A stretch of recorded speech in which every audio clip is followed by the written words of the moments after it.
Good morning everyone. स्वागत है आप सभी का विजडम एजुकेशन पे।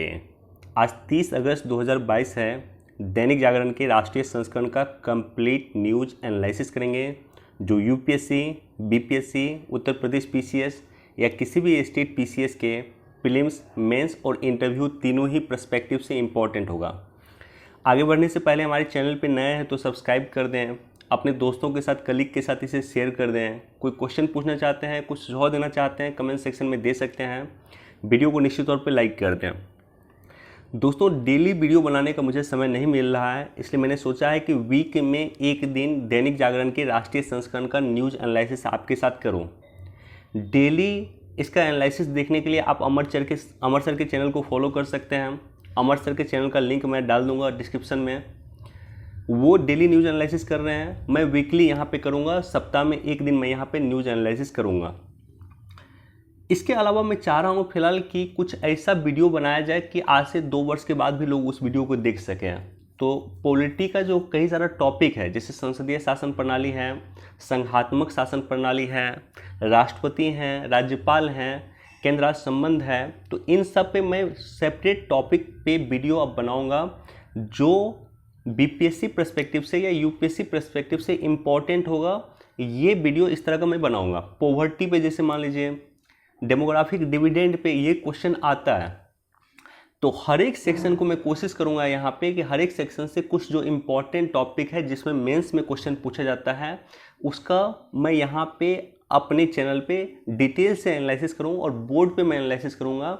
मेरे रूम में एक बोर्ड भी है, वहाँ पे हम लोग डिटेल से एनालिसिस करेंगे। बाकी कुछ लोगों का इंटरव्यू मैं चाह रहा हूँ कि यहाँ पे मैं अपलोड करूँ, और अगर एग्ज़ाम 20 और 22 सितंबर 2022 को नहीं होता बीपीएससी के द्वारा, जो 67 बीपीएससी प्रीलिम्स का एग्ज़ाम है, तो ऐसी स्थिति में मैं कुछ लोगों का इंटरव्यू यहाँ पे आपके लिए अपलोड कर दूँगा, जो कहीं ना कहीं सबके लिए प्रेरणा। कल मुझे नीतू मैम से मिलने का मौका मिला, इंटरव्यू के दौरान उनसे मुलाकात होती थी। नीतू मैम 2005 से जॉब कर रही है, 2022 तक सोचिए वो अभी भी जॉब कर रही है। बिहार में ऑडिट डिपार्टमेंट में वो जॉब कर रही है पिछले 17 वर्ष से, और 2022 में 66 बीपीएससी के द्वारा उन्हें डीएसपी पद मिला। तो आप सोच लीजिए कि एक वर्किंग वुमेन है, एक शादीशुदा वुमेन है, और 17 वर्ष जॉब करने के बाद उन्हें बीपीएससी में सफलता मिली है, और वो भी एक सर्वोच्च पद मिला है, डीएसपी का पद उन्हें मिला है। तो काफ़ी अच्छा लगा कल मुझे उनसे मिल करके। मैं कोशिश करूंगा कि इस संडे जा कर के उनका इंटरव्यू लूँ और यहाँ पे इस चैनल पे आपके लिए अपलोड करूँ, ताकि आप भी उनसे प्रेरित हो सकें। कई सारे लोग मुझे बोलते हैं यहाँ पे कि सर मैंने 2010 में ग्रेजुएशन किया है, 2012 में ग्रेजुएशन किया है, 15 में ग्रेजुएशन किया है, मैं कैसे तैयारी करूँ। तो आपको उन लोगों से सीख लेना चाहिए जो आपसे काफ़ी सीनियर हैं और काफ़ी अच्छा बीपीएससी में उन्होंने किया है। इसी तरह से करिश्मा जी से भी कल मुझे मुलाकात करने का मौका मिला। करिश्मा सिंह जी को 34वीं रैंक बीपीएससी में आई है, तो उन लोगों का मैं इंटरव्यू अपने चैनल पे यहाँ पे अपलोड कर दूंगा। उनसे अगर कोई क्वेश्चन आपको पूछना है तो मैं जिस दिन मुझे उनके पास जाना होगा इंटरव्यू लेने के लिए, उस दिन मैं टेलीग्राम पे मैं पोस्ट कर दूंगा, और आप लोग कमेंट सेक्शन में कुछ क्वेश्चन जो पूछना चाहते हैं मुझे दे दीजिएगा। मैं वो आपका क्वेश्चन प्रयास करूंगा कि सामने से उनसे पूछ लिया जाए, ताकि आपके लिए भी वो हेल्पफुल हो सके। बाकी बीपीएससी के लिए कई सारा टॉपिक है। बीपीएससी का स्ट्रेटजी क्या है, प्रीलिम्स की क्या रणनीति होनी चाहिए, मेंस की क्या रणनीति होनी चाहिए, इंटरव्यू की क्या रणनीति होनी चाहिए, ये सब टॉपिक पे सेपरेट वीडियो बना करके मैं यहाँ पे चर्चा करूँगा। तो कोशिश मेरी ये है कि आपको वो दिक्कत ना हो जो दिक्कत हम लोगों ने फेस किया, जो हम लोगों ने कमीशन की तैयारी के दौरान फेस किया है, या यूपीएससी की कैसे तैयारी हो उस पर भी हम लोग चर्चा करेंगे। यूपीएससी की तैयारी के दौरान क्या गलती लोग करते हैं, इस पर भी हम लोग चर्चा करेंगे। तो इस सब टॉपिक पे मैं सेपरेट वीडियो चाहता हूँ बनाऊँ, इसलिए दैनिक जागरण को मैं फिलहाल अवॉइड कर रहा हूँ। डेली मैं इसका चर्चा नहीं करूँगा आपके साथ, वीकली एक दिन चर्चा करूँगा। डेली एनालिसिस देखने के लिए आप अमर सर के चैनल को फॉलो कर सकते हैं, युक्ति आईएएस के नाम से उनका चैनल है। चलिए शुरुआत करते हैं। फर्स्ट पेज पे ये न्यूज़ है।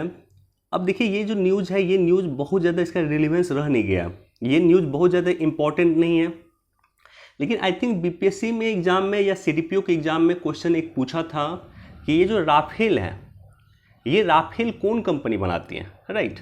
तो इस तरह का क्वेश्चन पूछा गया था। तो बेसिक इन्फॉर्मेशन पीटी में जो पूछा गया था वो आपके लिए रिलीवेंट है, ज़रूरी है, उसको देखना चाहिए।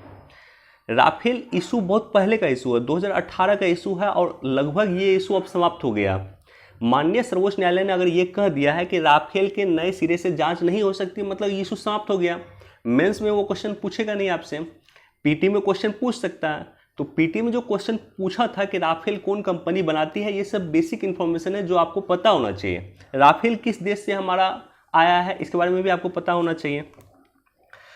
तो राफेल के बारे में बेसिक इन्फॉर्मेशन हम लोग देखेंगे कि विश्व की सबसे शक्तिशाली मुकाबला करने वाली जेट है जो फ्रांस की डिसॉल्ट कंपनी बनाती है। ये इंपॉर्टेंट है, याद रखिएगा, पहले भी पूछा गया था, फिर पूछा जा सकता है। फ्रांस की डिसॉल्ट कंपनी है जो राफेल बनाती है और 1 मिनट में 60,000 फुट की ऊंचाई तक ये जा सकता है। अपने आप में काफ़ी विश्व की सबसे शक्तिशाली जेट में से एक है।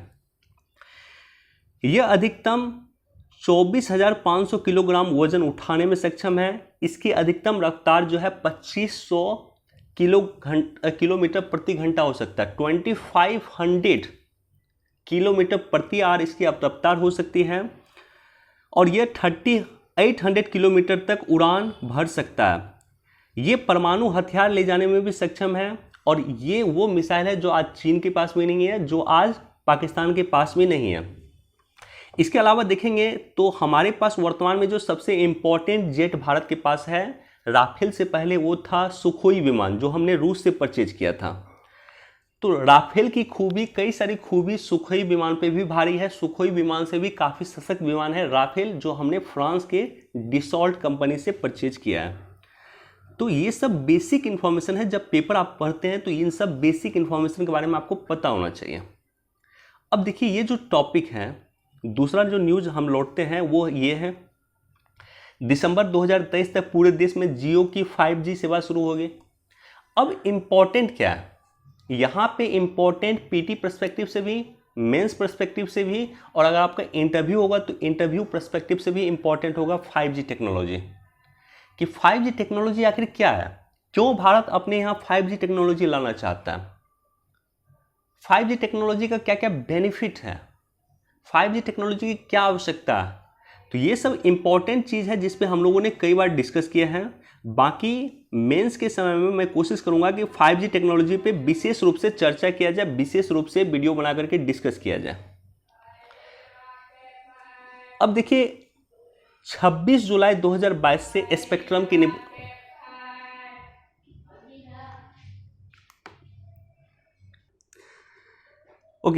पीएम मोदी की अध्यक्षता में एक मीटिंग हुई थी, आई थिंक जुलाई में ही हुई थी, और इस मीटिंग में ये निर्णय लिया गया है, आई थिंक जून में मीटिंग हुआ था। इंपॉर्टेंट ये नहीं है कि मीटिंग कब हुआ था, इंपॉर्टेंट ये है कि 26 जुलाई 2022 से 5G स्पेक्ट्रम की नीलामी शुरू हुई थी। पीएम मोदी की अध्यक्षता में जो मीटिंग हुई थी, उस मीटिंग में निर्णय लिया गया था। अब देखिए, अगस्त में बहुत हद तक मैं इस न्यूज़ को फॉलो नहीं कर पाया हूँ, लेकिन आप लोगों को फॉलो करना चाहिए था कि आखिर 5G स्पेक्ट्रम की जो नीलामी हो रही थी, उस नीलामी में कितना का नीलामी हो चुका है अभी तक, या कंप्लीट नीलामी क्या हो चुका है। तो ये सब चीज़ को आप लोगों को फॉलो करना चाहिए था। इसमें 4.3 करोड़ रुपए मिलने की संभावना है, या संभावना थी। सबसे इंपॉर्टेंट क्या है कि 5G टेक्नोलॉजी जो है ये भारत की अपनी इंडिजिनस टेक्नोलॉजी है। इसका मतलब यह है कि इसका निर्माण भारत सरकार ने खुद किया है, भारत के वैज्ञानिकों ने किया है। ये अपना इंडिजिनस टेक्नोलॉजी है, स्वदेशी टेक्नोलॉजी है। 5G टेक्नोलॉजी का उपयोग long term evolution LTE technology जो है, इसकी अगली पीढ़ी के वर्णन करने के लिए किया जाता है। और हमारे जो दूर संचार मंत्री है, उनका कहना है कि दिसंबर 2022 तक इंडिया के 20 से 25 सिटी में 5G टेक्नोलॉजी का संचालन शुरू हो जाएगा। इसी दिसंबर की मैं बात कर रहा हूँ, दिसंबर 2022 तक। अब सवाल ये उत्पन्न होता है कि 5G को रेगुलेट कौन करता है। तो टेलीकॉम को रेगुलेट करने का काम करता है try, telecom regulatory authority of India. जिस तरह से बैंक को RBI रेगुलेट करता है, शेयर मार्केट को SEBI रेगुलेट करता है, उसी तरह से टेलीकॉम को रेगुलेट करने का काम करता है try, telecom regulatory authority of India, भारतीय दूरसंचार नियामक प्राधिकरण। इसकी स्थापना basically telecom regulatory authority of India act 1997 के द्वारा किया गया था और इसका हेडक्वार्टर नई दिल्ली में है। अब देखिए, सबसे इम्पॉर्टेंट जो मैं आपके साथ चर्चा करना चाहता हूं कि आखिर भारत में 5G टेक्नोलॉजी को लेकर के इतनी तेज़ी से क्यों काम हो रहा है। इम्पॉर्टेंट सवाल है। तो उसका रीज़न है कि पहली औद्योगिक क्रांति में भारत ने भाग नहीं लिया था, दूसरी औद्योगिक क्रांति से भारत दूर था, तीसरी औद्योगिक क्रांति से भारत दूर था, चौथी औद्योगिक क्रांति जिसे IR इंडस्ट्रियल रिवॉल्यूशन 4.0 भी हम लोग कहते हैं, चौथी औद्योगिक क्रांति में भारत लीड करना चाहता है। भारत विश्व में लीड करना चाहता है चौथी औद्योगिक क्रांति में, इंडस्ट्रियल रिवॉल्यूशन 4.0 में। चौथी औद्योगिक क्रांति का क्या पार्ट है? इसका पार्ट है bitcoin, blockchain technology, machine learning, robotics, 3D printing, augmented reality, artificial intelligence, internet of things. ये सब चौथी औद्योगिक क्रांति का पार्ट, और इसमें हमें लीड करना है विश्व में, और इसमें लीड करने के लिए हमें फास्टेस्ट इंटरनेट की आवश्यकता होती है, और उस फास्टेस्ट इंटरनेट के लिए हमें 5G टेक्नोलॉजी चाहिए, राइट। तो कोई अगर आपसे पूछे कि 5G टेक्नोलॉजी इंडिया को क्यों ज़रूरत है, क्योंकि हमें चौथी औद्योगिक क्रांति में लीड करना है, और चौथी औद्योगिक क्रांति में लीड करने के लिए हमें फास्टेस्ट इंटरनेट स्पीड चाहिए। नोएडा में 3 लाख लोग अब भी भटक रहे हैं आशियाने में। देखिए, नोएडा की जो घटना आप सबों ने देखा, ट्विन टावर को किस तरह से डिस्ट्रॉय कर दिया गया, 12 सेकंड में उसे नष्ट कर दिया गया। अब यहाँ पे सवाल ये उत्पन्न होता है कि आखिर इस तरह का जो रियल एस्टेट का निर्माण होता है, या इस तरह की जो कंस्ट्रक्शन का निर्माण होता है, उसको रेगुलेट कौन करता है, राइट। तो उसको रेगुलेट करने का काम करता है RERA, real estate regulatory authority. जो बिल्डिंग बनता है या बिल्डर और जो बिल्डिंग बनाते हैं उसको रेगुलेट करने का काम करती है RERA, real estate regulation development act 2013 के द्वारा इसकी स्थापना किया गया था रेरा का। और रेरा का जो पूरा फुल फॉर्म है वो है रियल एस्टेट रेगुलेटिंग अथॉरिटी, या रियल एस्टेट भी कहा जाता है, ई एस्टेट नहीं, एस्टेट कहा जाता है, ई साइलेंट होता है। तो real estate regulating authority RERA का पूरा फुल फॉर्म है। बेसिकली जितने भी घरेलू खरीदार हैं, या जो खरीदार हैं जो फ्लैट वगैरह परचेज करते हैं, उसके हितों की रक्षा करना, अचल संपत्ति उद्योग में निवेश करना को बढ़ावा देने संबंधित प्रावधान किया गया इसके तहत। बेसिकली ये बिल्डर और जो फ्लैट वगैरह परचेज करते हैं उसके बीच की एक कड़ी है कि कहीं जो व्यक्ति मान लीजिए फ्लैट परचेज करता है उसको समय पे फ्लैट मिले, उसको सही फ्लैट मिले। तो ये सब की जो है, अगर मान लीजिए कोई इशू करता है बिल्डर, तो आप रेरा में जाकर के कंप्लेन कर सकते हैं। तो रियल एस्टेट को रेगुलेट करने का काम करती है रेरा। जब भी न्यूज़ इस तरह का कुछ चर्चा में हो तो उसके बैकग्राउंड में जाने का प्रयास कीजिए। आप प्रयास कीजिए कि आखिर ये कहना क्या चाहता है, या इसके बैकग्राउंड में कोई संस्था है तो उस संस्था के बारे में आपको जानने का प्रयास करना चाहिए। दोस्तों, इस न्यूज़ पे डिटेल से मैंने चर्चा किया था, और कुछ लोगों ने मुझसे क्वेश्चन भी पूछा था। इस पे कमेंट सेक्शन में आप लोगों ने एक क्वेश्चन पूछा था। आपको याद होगा कि सीबीआई जो है, सीबीआई पे मैंने डिटेल से वीडियो बनाया है, आप लोगों ने नहीं देखा तो जाकर के देख लीजिएगा। कुछ संस्थान जिसपे जो लगातार चर्चा में होती है, सीबीआई है, ईडी है, एनआईए है, उस पर मैं वीडियो बना चुका हूं, और कुछ अन्य संस्थान पर मैं जल्द वीडियो बनाऊंगा। अब ये इंपॉर्टेंट है, इस पॉइंट से यूपीएससी ने क्वेश्चन पूछा है। सीबीआई में जो मैंने वीडियो बनाया था उसमें आप देखिएगा, यूपीएससी मेंस में जो क्वेश्चन पूछा है उसको मैंने वहां पे पुटअप किया, और यूपीएससी मेंस में एग्जैक्टली यही क्वेश्चन पूछा। एक टर्म आता है सीबीआई में, सामान्य सहमति, जनरल कंसेंट इसको बोलते हैं। जनरल कंसेंट का मतलब ये होता है, देखिए सीबीआई अगर कहीं जाकर के जांच करेगी, सीबीआई पहले तो 100 मोटो के द्वारा जांच करती है। 100 मोटो मतलब अपने आप सीबीआई जाकर के कहीं जांच करती है। 100 मोटो मतलब यही हुआ कि कोई केस खुद ब खुद रजिस्टर करके सीबीआई जांच करती है। तो 100 मोटो जांच करेगी सीबीआई, सिर्फ और सिर्फ केंद्र शासित प्रदेश में सीबीआई 100 मोटो जांच करती है। दिल्ली में सीबीआई 100 मोटो से जांच कर सकती है, पांडिचेरी में कर सकती है, अंडमान निकोबार द्वीप समूह में कर सकती हैं। तो सिर्फ केंद्र शासित प्रदेश में सीबीआई को ये शक्ति है कि 100 मोटो के द्वारा जांच कर सकती है। दूसरा प्रोसेस है सीबीआई को जांच करने का। केंद्र सरकार अगर सीबीआई को आदेश देती है कि आपको जाकर के जांच करना, अगर केंद्र सरकार ने सीबीआई को आदेशित किया कि आपको जाकर के बिहार में जांच करना, तो नियम यह है कि सीबीआई को बिहार सरकार से परमिशन लेने की आवश्यकता है। सीबीआई पहले बिहार सरकार से परमिशन लेगी और बिहार सरकार परमिशन देगी, तभी जाकर के सीबीआई बिहार में जांच करेगी। ये नियम है। अब इस नियम से बचने के लिए क्या किया गया है कि बहुत सारे स्टेट ने सीबीआई को आम सहमति दिया। ध्यान ये रखने की आवश्यकता है कि सीबीआई की स्थापना 1963 में किया गया था। तो ध्यान में रखने की यह आवश्यकता है कि सीबीआई की स्थापना 1963 में किया गया था, 1963 में किया गया था, संथानम समिति की रिपोर्ट के आधार पर किया गया था। क्योंकि इतिहास अगर आपको जानकारी होगा तब आपको पता चलेगा कि आखिर आम सहमति का टर्म क्यों आया। राइट, 1963 में संथानम समिति की रिपोर्ट के आधार पर सीबीआई की स्थापना किया गया। और जब सीबीआई की स्थापना किया गया था, मैक्सिमम जगह उस समय में कांग्रेस की सरकार थी, मैक्सिमम जगह देश में। तो ऐसे कंडीशन में सभी राज्य ने सीबीआई को लगभग आम सहमति दे दिया था। आम सहमति का मतलब ये हुआ कि जो एक नियम यह है कि सीबीआई को राज्य में जाएगी जांच करने के लिए, तो राज्य सरकार से पहले परमिशन लेने की आवश्यकता पड़ेगी। मान लीजिए सीबीआई को 50 बार बिहार में आकर के जांच करना, तो क्या सीबीआई 50 बार सरकार से परमिशन लेगी? तो बिल्कुल लेगी।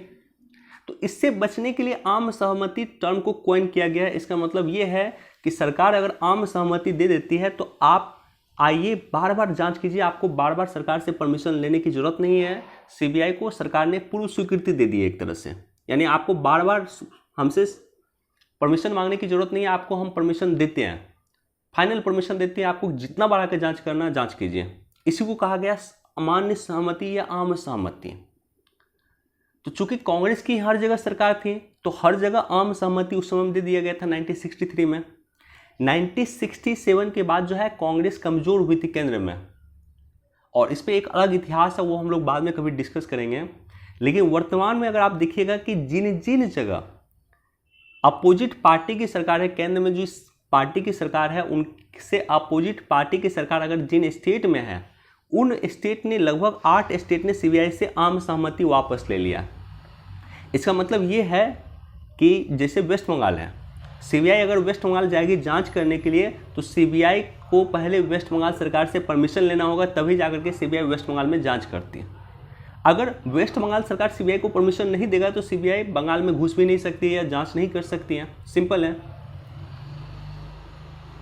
अब यही कुछ काम बिहार सरकार करने वाली है। बिहार सरकार सीबीआई से आम सहमति वापस लेने वाली है। इसका मतलब ये हुआ कि अगर केंद्र सरकार सीबीआई को कहती है कि आपको जाकर के बिहार में जांच करना है, तो ऐसे कंडीशन में सीबीआई को बिहार सरकार से परमिशन लेने की जरूरत है।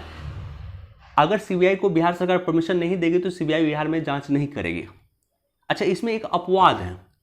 अपवाद यह है कि अगर माननीय सर्वोच्च न्यायालय, सुप्रीम कोर्ट या हाई कोर्ट अगर सीबीआई को जांच करने के लिए कहीं बोलती है कि आपको किसी स्टेट में जाकर के जांच करना है, या मान लीजिए ये कहती है कि बिहार में जाकर के आपको जांच करना है, तो ऐसे कंडीशन में किसी भी उसको परमिशन की आवश्यकता नहीं है। स्टेट सरकार से, राज्य सरकार से उसे परमिशन की आवश्यकता नहीं है, यदि माननीय सर्वोच्च न्यायालय या माननीय उच्च न्यायालय ने सीबीआई को आदेशित किया है कि आपको जाकर के वहां पे जांच करना है।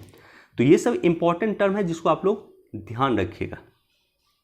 और इसी टर्म पे इतना इंपॉर्टेंट टर्म है कि यूपीएससी मेंस में क्वेश्चन पूछा हुआ।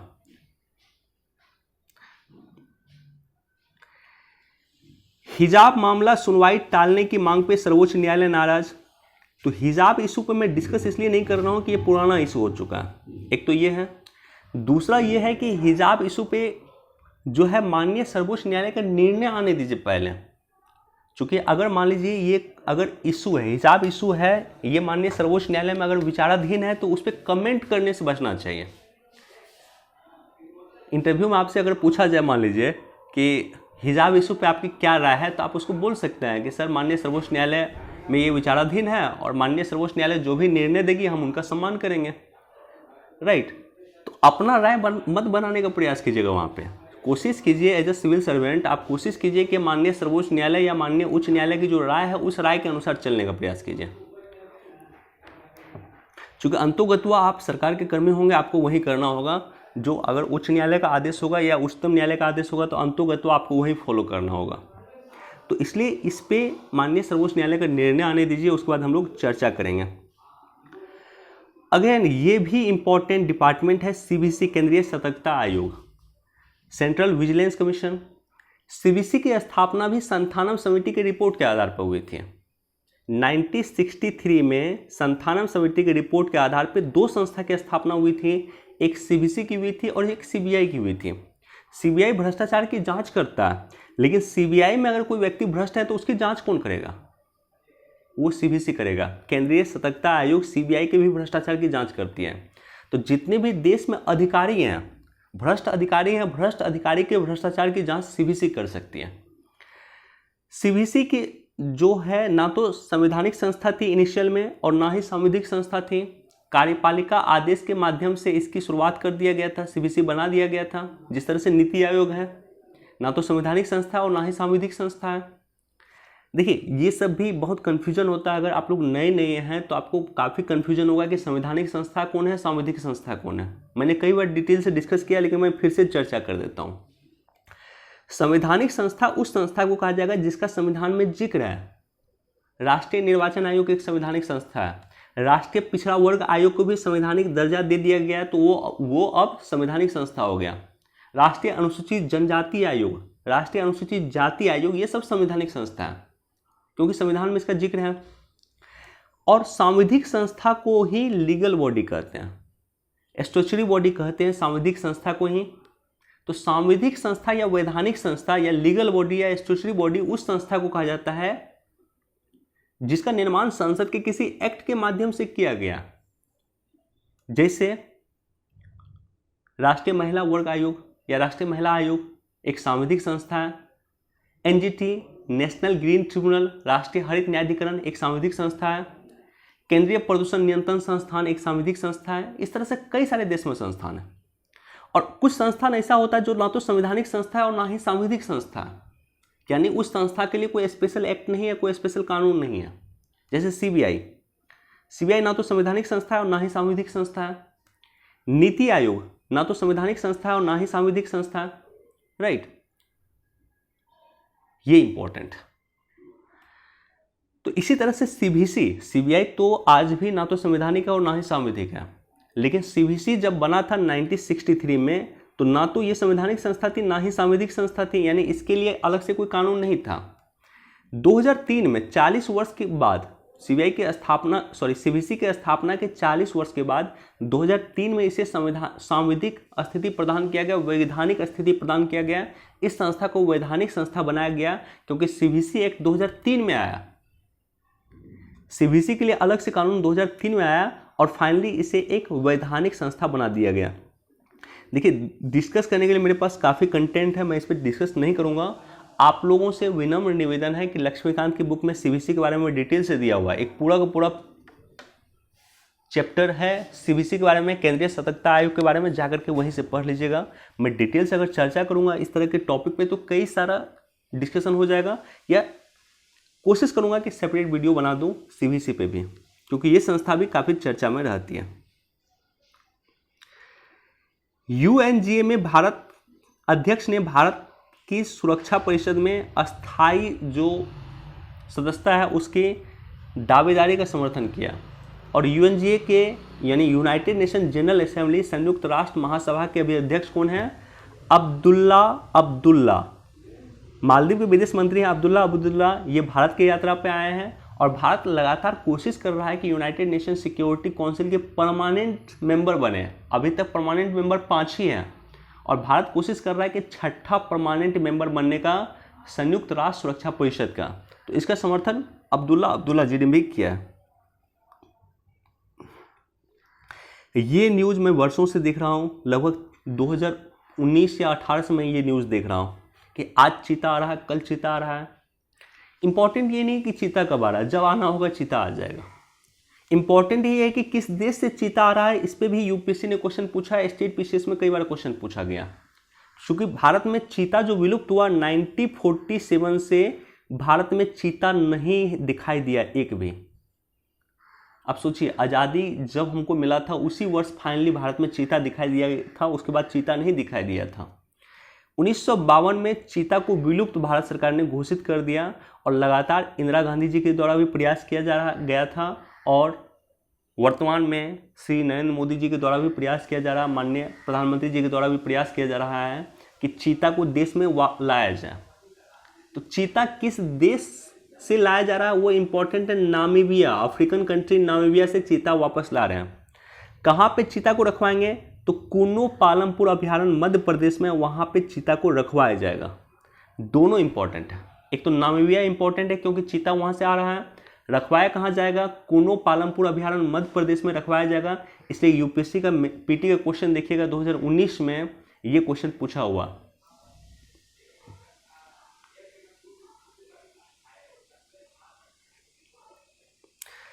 ये सब पॉलिटिकल न्यूज़ है, इसको आप लोग स्किप कर सकते हैं। अगेन ये न्यूज़ है, इस न्यूज़ को आप लोग निश्चित तौर पे देखें और इसका बैकग्राउंड यही है कि भारत चीन संबंध सेपरेट वीडियो मैंने बनाया था, आप लोग देख सकते हैं इंडिया चाइना रिलेशन पे, उसी से संबंधित ये न्यूज़ है, तो इसको पढ़ सकते हैं आप लोग।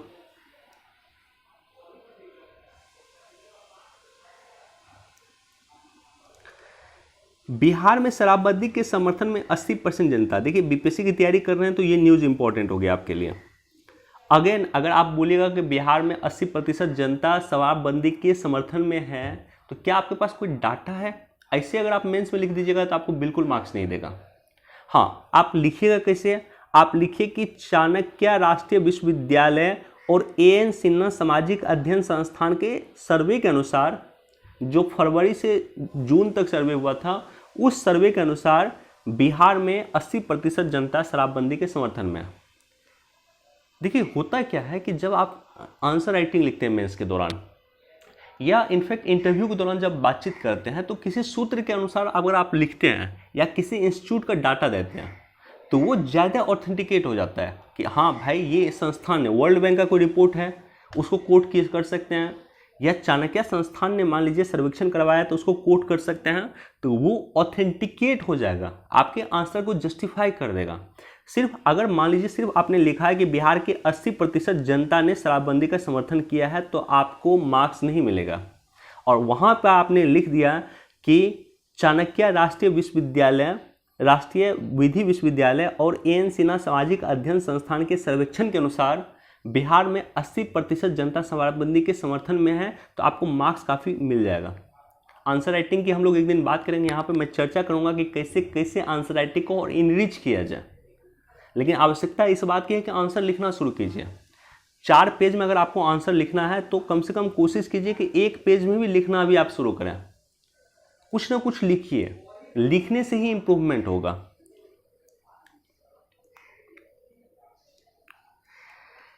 दुश्मन पे घातक वार करेगा, देश में बना गाइडेड रॉकेट लॉन्चर सिस्टम। देश में अपना गाइडेड रॉकेट लॉन्चर सिस्टम बना है और ये दुश्मन पे वार करेगा। इसको एक बार आप लोग देख लीजिएगा, यहाँ पे मैंने चर्चा कर दिया। कोविड-19 सॉफ्टवेयर से रेलवे को करोड़ों का चूना, पकड़े गए टिकट दलाल। तो टिकट दलाल को पकड़ने के लिए आरपीएफ ने एक मिशन लाया है, ऑपरेशन उपलब्ध। ये याद रखिएगा, टिकट दलालों को पकड़ने के लिए आरपीएफ यानी रेलवे पुलिस फोर्स के द्वारा एक मिशन लाया गया, जिस मिशन को हम लोग कहते हैं मिशन उपलब्ध। ये इंपॉर्टेंट है।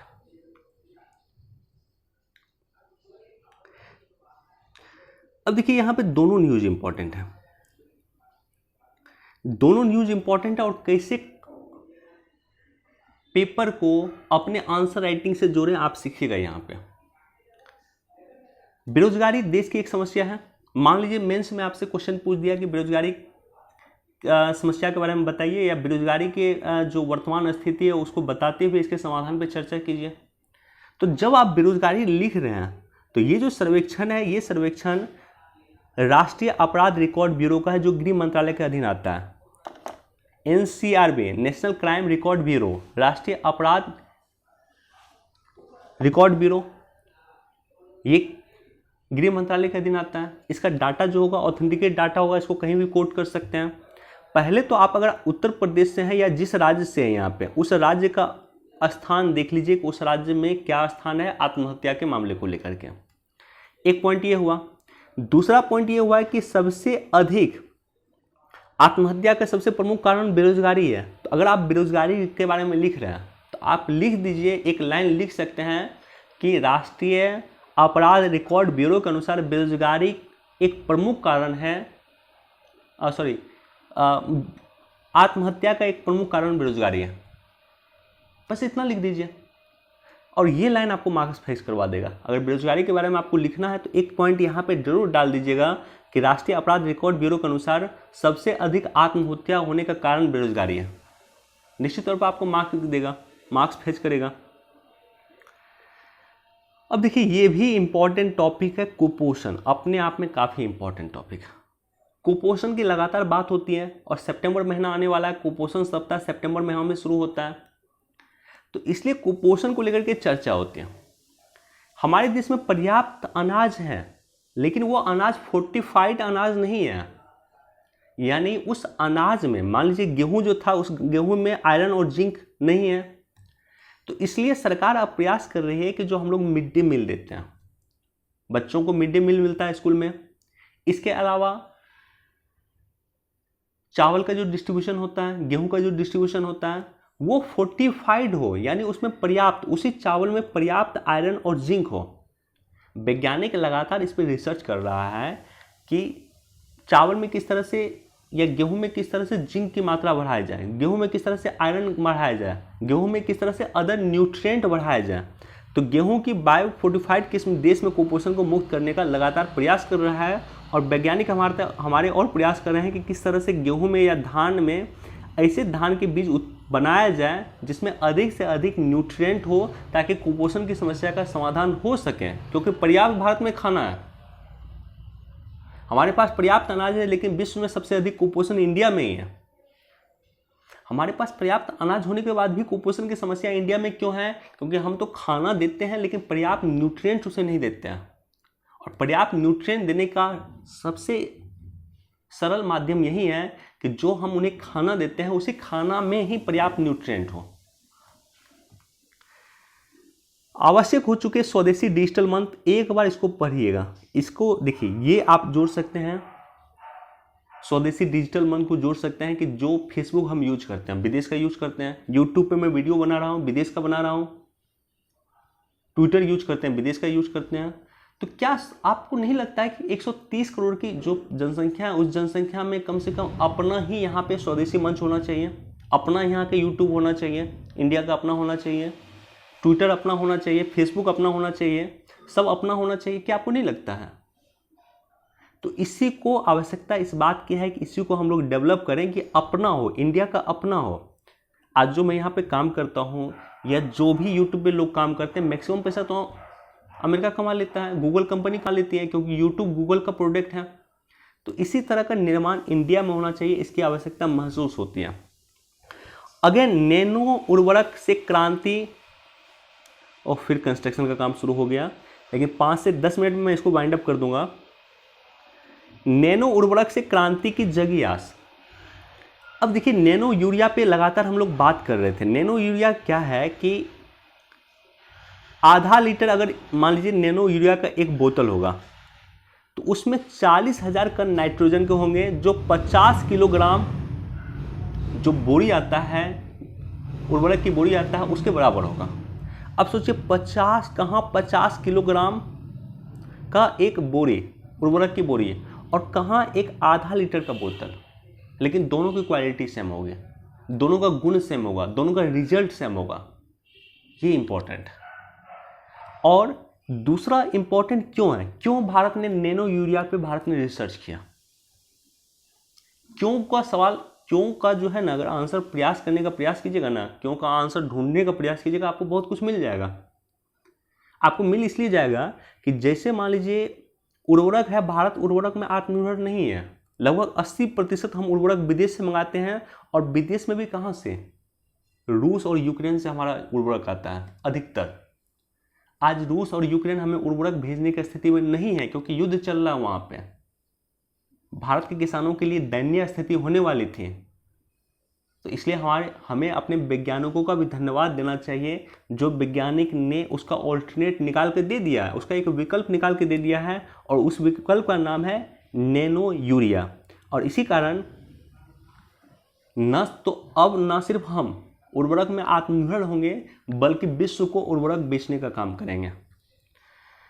माननीय प्रधानमंत्री श्री नरेंद्र मोदी जी ने गुजरात के कलोल में पहले लिक्विड नैनो यूरिया का उद्घाटन किया था, एक संयंत्र का उद्घाटन किया था गुजरात के कलोल में। ये क्वेश्चन पीटी में पूछा जा सकता है। यह स्वदेशी यूरिया है जिसे सबसे पहले भारतीय किसान उर्वरक सहकारी लिमिटेड इफ्को के द्वारा दुनिया भर के किसानों के लिए पेश किया गया था। राइट, यह नैनो कण के रूप में यूरिया का एक प्रकार है। यह यूरिया के परंपरागत विकल्प के रूप में पौधे को नाइट्रोजन प्रदान करने वाला एक पोषक तत्व प्रदान करता है, यानी यह भी पौधे को नाइट्रोजन प्रदान करेगा। इसकी 500 mm की एक बोतल 40,000 किलोग्राम प्रति लीटर नाइट्रोजन होता है, जो सामान्य यूरिया के एक बैग या बोरी के बराबर पोषक तत्व प्रदान करता है। वही मैंने चर्चा किया कि आधा लीटर जो इसका एक बोतल होगा यूरिया का, नैनो यूरिया का, वो एक बोरी के बराबर होगा। एक बोरी जो यूरिया की बोरा आता है उसके बराबर होगा। बाकी इसे पढ़ लीजिएगा। रूस यूक्रेन युद्ध पे आप लोग पढ़ लीजिएगा। ऑलरेडी रूस यूक्रेन युद्ध पे मैंने चर्चा किया था, वीडियो नहीं देखा तो लिंक आपको डिस्क्रिप्शन में मिल जाएगा। और कई सारा प्लेलिस्ट मैंने बना कर रखा, पता नहीं आप लोगों ने मेरे प्लेलिस्ट को क्यों नहीं देखा, लेकिन आप लोग जाकर के देखिएगा। कई सारा प्लेलिस्ट बनाया है मैंने, उस पर कई सारा इंपॉर्टेंट न्यूज़ या इंपॉर्टेंट टॉपिक वाइज मैंने चर्चा किया, उसको आप लोग देख सकते हैं।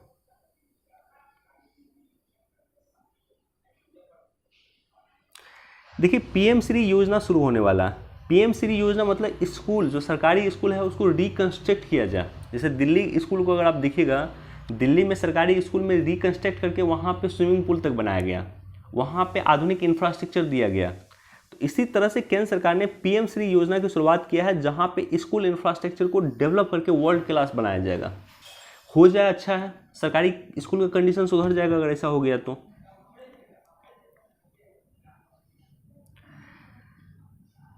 $2026 तक इलेक्ट्रॉनिक्स का घरेलू निर्यात $120 अरब तक जाने का लक्ष्य। देखिए, इसके बैकग्राउंड में हम लोग चलते हैं, और इसके बैकग्राउंड में कोरोना के समय में चीन ने हमें बहुत सारा चीज़ देने से मना कर दिया, या चीन से हमारा लगभग आयात कम हो गया। और इसके बाद कोरोना के बाद भारत में आत्मनिर्भर भारत योजना आया था कि हमें अब आत्मनिर्भर बनने की ज़रूरत है, हमें सेल्फ सफिशिएंट बनने की ज़रूरत है, सेल्फ रिलायंट बनने की ज़रूरत है। इसलिए आत्मनिर्भर भारत योजना आया था कोरोना के बाद। उसी आत्मनिर्भर भारत योजना का एक पार्ट था PLI, प्रोडक्शन लिंक इंसेंटिव योजना। और प्रोडक्शन लिंक इंसेंटिव योजना का मकसद ये था कि प्रोडक्शन जितना कीजिएगा सरकार उतना आपको इंसेंटिव देगी। मान लीजिए 100 किलो आप प्रोडक्शन कर रहे हैं, तो सरकार 100 किलो के बराबर आपको इंसेंटिव देगी। 1000 किलो आप करना शुरू किए, उसके बराबर सरकार इंसेंटिव देगी। 1 लाख किलो करना शुरू किए, सरकार उसके बराबर इंसेंटिव देगी। तो 2020 में जो PLI योजना की शुरुआत हुई थी, उसका अब आपको इम्पैक्ट दिखने लगेगा कि 2026 तक सरकार ने जो इलेक्ट्रॉनिक सामान है उसका निर्यात का टारगेट $120 अरब रखा। अच्छा, थोड़ा मैं कंपेरिजन करता हूँ। ये कंपेरिजन आपको दिखाएगा या आपके आंखें खोलने में ये मदद करेगा। वैश्विक इलेक्ट्रॉनिक्स वस्तुओं के निर्यात में भारत का 15वें स्थान पर भारत है और चीन पहले स्थान पर है। भारत ने $16 अरब का इलेक्ट्रॉनिक्स वस्तुओं का निर्यात किया है, महज $16 अरब का पिछले एक वर्ष में। और वही चीन ने $962 अरब का निर्यात किया। आप सोच कर देखिए, हमसे कितना गुना अधिक निर्यात वो कर रहा है। तो हमें $16 अरब से लगभग $962 अरब तक पहुंचना है। हमें चीन को टक्कर देने के लिए बहुत मेहनत की आवश्यकता है। और चीन ने इलेक्ट्रॉनिक सामान में विश्व में कब्जा किया हुआ, इसलिए इसी के चीन की मोनोपोली को तोड़ने के लिए आप सभी को याद होगा कि क्वाड देशों ने इंडो पैसिफिक इकोनॉमिक फ्रेमवर्क की स्थापना किया था। Indo Pacific economic framework IPEK की स्थापना क्वाड देशों ने किया था चीन की इसी मोनोपोली को तोड़ने के लिए, चीन के ताकि अन्य देश भी इलेक्ट्रॉनिक सामान में आत्मनिर्भर हो सके, या ये देश एक दूसरे का विकल्प बन सके।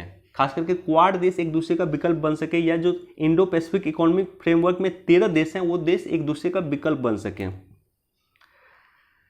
RPF को गृह मंत्रालय के अधीन लाने की तैयारी है। अभी RPF आता है रेल मंत्रालय के तहत, रेल पुलिस फोर्स, अब इसे गृह मंत्रालय के अधीन लाने की तैयारी किया जा रहा। परमाणु संयंत्र की छत पे यूक्रेन के मिसाइल के हमले से हुआ छेद। देखिए ये परमाणु जो संयंत्र है ये काफ़ी चर्चा में है, इसका नाम है जपोरिजिया।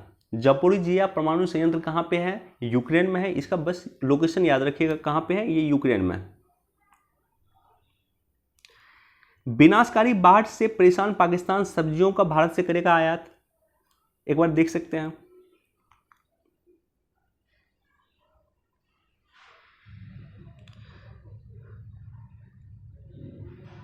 केंद्रीय भवन अनुसंधान संस्थान भी काफ़ी चर्चा में है। जो ट्विंस टावर विध्वस्त हुआ उस पर शोध करेंगे।